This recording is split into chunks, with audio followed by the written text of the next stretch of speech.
welcome to another video in which I will talk about Decathlon Quechua MH500 or Forclaz 500 trekking boots. As you can see, they are practically the same boots, but previously Decathlon used only numbers to name its products, like 100, 500, 200, 300 and so on.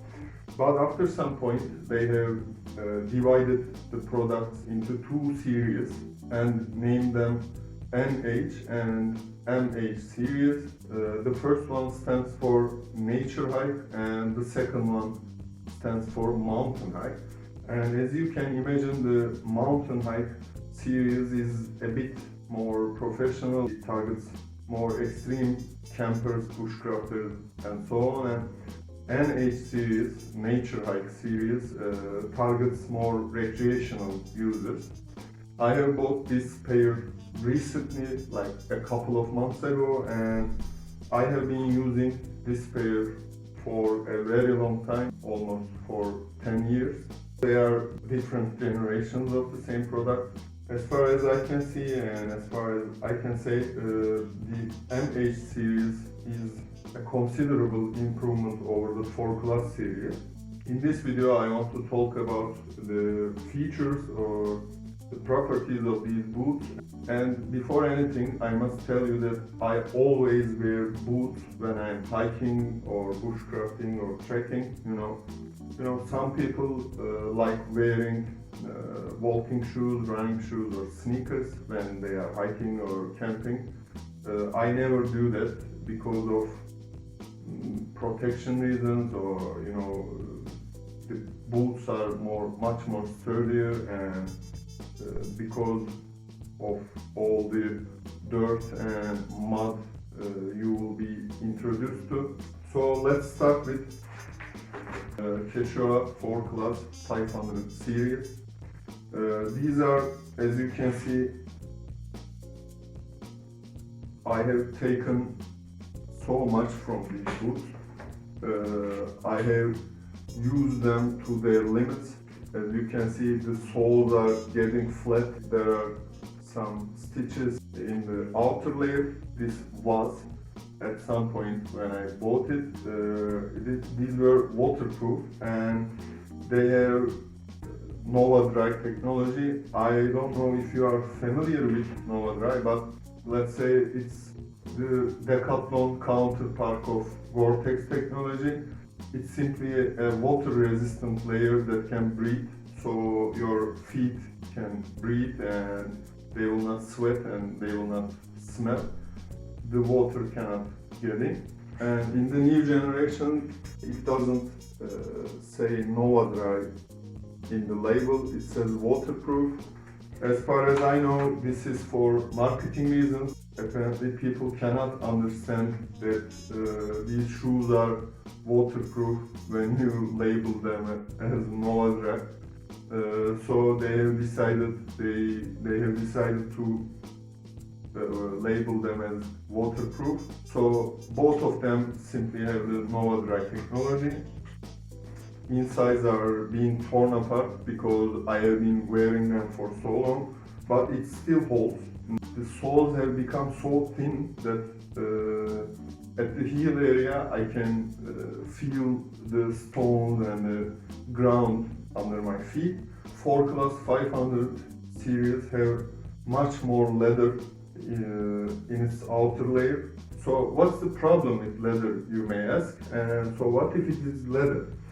Let me tell you, leather is a good material. It's durable, it's sturdy, and it can breathe. It can also repel water, but it requires care and maintenance. So after a couple of uses, I soaked the leather parts of these boots with something called almond oil, and actually that we call it almond oil, but it's more like almond milk or almond lotion, I don't know. What happens if I don't do that? I mean, if I don't use this product, leather starts hardening and cracking. This is why I'm pointing out the amount of leather used in the outer layer of it. Personally, I have nothing against leather, I mean for daily shoes, but when you are using trekking boots, you expect them, or at least you want them to demand as little maintenance as possible, and you expect them to last as long as possible. So in that regard, synthetic material offers more advantages.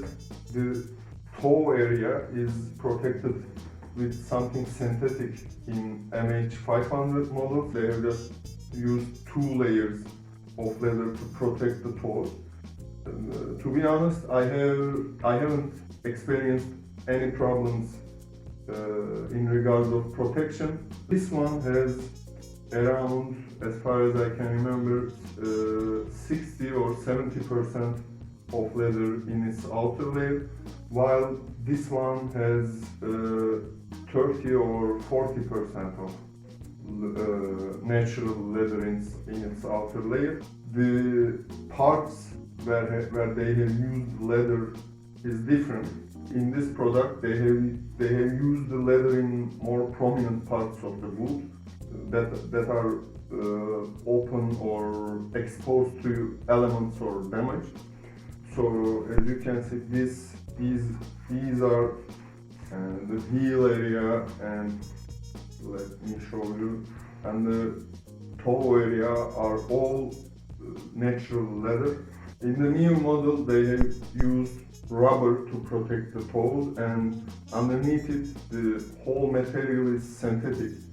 These parts and these are natural leather, and that's all. The heels are also protected by rubber, so now except this and this part, the whole of the outer layer is made from synthetic material. And when it comes to the soles, this only says Essen sole underneath it, and as far as I know, Essen sole is a sub-brand of Decathlon or a sub-brand of Oxylane, which produces soles for their shoes. And this has something new, something called cross-contact technology. I don't know the details of it, but they claim that it's something new and more durable, and they also claim that this cross-contact technology grips the ground far better.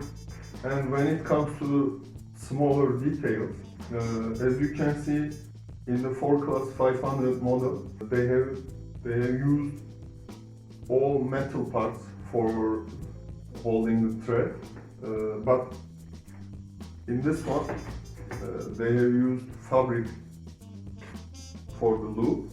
On the surface it looks like a change made to decrease the cost of the product, but another thing I can say is that as you can see, these loops here, they are not sharp or pointy, but these are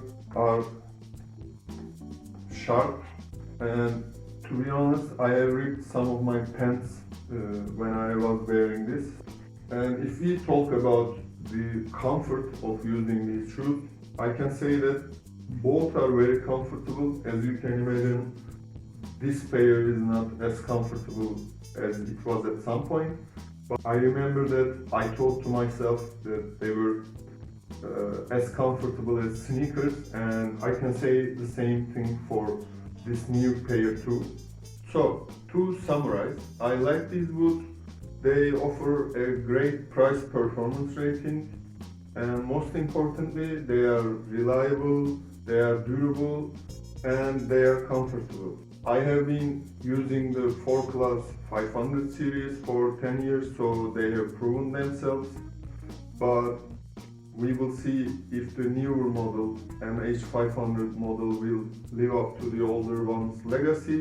I have been using the older model, Forclaz 500 series, for 10 years, so they have already proven themselves, and I'm not sure if the newer model, MH500, will be able to prove itself too, but they look promising. As you can see, I have tried to explain these products as thoroughly as possible, but you may still have questions, and you may also have questions about my personal experience with these products. So, I will happily answer them for you in the comments, so you can ask your questions in the comments, or you can throw me an email too. I hope you enjoyed the video and found it useful. See you in other videos.